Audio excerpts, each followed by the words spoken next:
I know a lot of people have been waiting for me to speak up about the news that's come to light recently, and now that I've been back in the US for about 48 hours and I've had the chance to process, I now feel like I'm at a space where I can speak about this without being highly emotional because I am not the victim in this situation. While I was in the villa, there were some posts that resurfaced from my past where I was very naively using an incredibly offensive and derogatory term. And before I get into the details, I want to first start by addressing not just anyone that I have hurt or deeply offended, but most importantly, the entire Asian community. I am deeply, truly, honestly so sorry. I had no idea that the word held as much pain, as much harm, and came with the history that it did, or I never would have used it. I had no ill intention when I was using it, but that's absolutely no excuse because intent doesn't excuse ignorance. It just doesn't.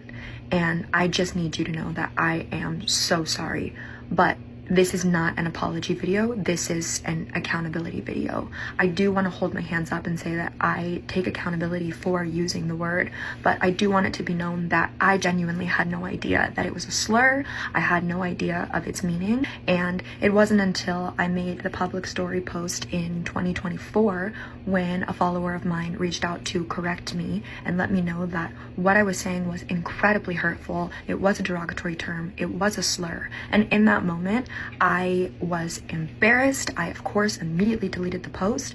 I was apologetic and I educated not only myself on the true meaning and the history of the word, but also anyone around me who was accidentally holding space for this slur. When this person did message me, which I'm so grateful that she did, I had a good conversation with her about it. I made the correction immediately. The word was immediately removed from my vocabulary.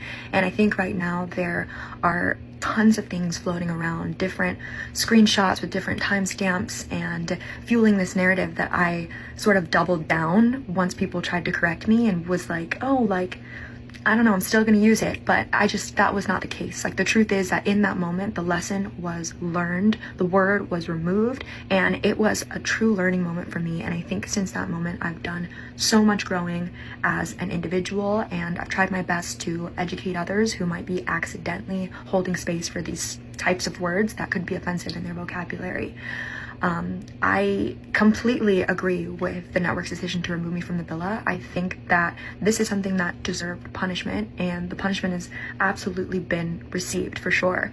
I think the backlash has obviously been very hard to deal with, but I understand that people are kind of confused on why I would have even said it or why I would have been doubling down and continuing to use it. So I understand where the hate is coming from. And, you know, I can do my best to drown out the noise and pay attention to the truth, but what's been extremely, extremely difficult is the way people are approaching my family and my loved ones. You know, they have had ICE called on them. My family doesn't feel safe in their own home. I'm receiving death threats. Like, there's no need to fight hate with hate. I don't think that that's justice. And if you want to know that you're heard and that I'm sorry and that I will move differently, I promise you that's what will happen. I know that no apology could ever be enough for the harm that I've caused and the offense that's taken place. I know that moving forward, my actions and how I decide to live my life from here on out is gonna speak louder than any apology ever could. But I do need it to be known that I am sorry and I did mean no harm, and hopefully there are people out there that can use my mistake as a learning moment, and to just be better, because that's what I'm gonna do. I'm gonna take today and tomorrow and I'm gonna take strides to be better. And all I can ask for is, even if you won't give me forgiveness, if you can just allow me to grow with grace. And hopefully, instead of sitting here and trying to convince you that I am this amazing person who spreads light in the world and celebrates cultures and dynamics and backgrounds, then one day you can see that from me. I'm deeply sorry again, and I thank anyone who's listening. Hey everyone! Welcome back to Love Island Archives, your ultimate destination for the hottest tea, exclusive updates, and all the behind-the-scenes drama from the Villa. Today, We're diving deep into the biggest story shaking the villa and the internet right now, Cierra's emotional accountability video, the aftermath, the fan reactions, and what it all means for the show moving forward. Buckle up, because this one's going to be a wild ride. So let's start where we absolutely have to, with Cierra. Now, unless you've been living under a rock or just missed Love Island entirely this week, Cierra has officially broken her silence. And not with a Notes app apology, not with a reposted PR statement, but with a full-on accountability video. Yes, Cierra sat down, looked directly into the camera, and said the words we never expected. This is not an apology video. This is an accountability video. And you know what? That line alone changes everything. Why? Because it signals a shift in tone, in ownership, and in how reality stars respond to scandal. We're talking full transparency here. Now, for those who missed the original controversy, here's a quick recap. Screenshots surfaced allegedly showing Cierra using a deeply offensive slur against the Asian community. The messages exploded online, the backlash was swift, and before Love Island could spin it into a narrative, producers had removed her from the villa citing a breach of guidelines. But now that Cierra has spoken, we're finally getting her side, and it's layered. In her video, Cierra explains that she had no idea how harmful the word was. She doesn't deflect. She doesn't say she was taken out of context. She says flat out, intent doesn't excuse ignorance. And to be real, that's a level of honesty we rarely see from public figures in the middle of a scandal. Let's talk about the visual choices too. She's sitting calmly, speaking clearly, no makeup glam, and wearing a shirt with the word empathy printed across it. She's not here to look fashionable. She's here to speak truth. What really caught me and many fans off guard was her mention that someone called ICE on her family. Let that sink in. ICE, over a reality show slur, that's where we are. People are weaponizing systems of state violence over an offensive, albeit serious, mistake. And Cierra, visibly emotional, says she's grateful her family is safe. Honestly, that moment hit hard. Because this isn't just a Love Island controversy anymore, it's a story about cancel culture, redemption, and how far is too far when it comes to public accountability. She also confirms that she did respond to the person in her DMs who originally exposed the message. She apologized to them directly long before the story even blew up. But the fake screenshots, not her actual apology, are what went viral.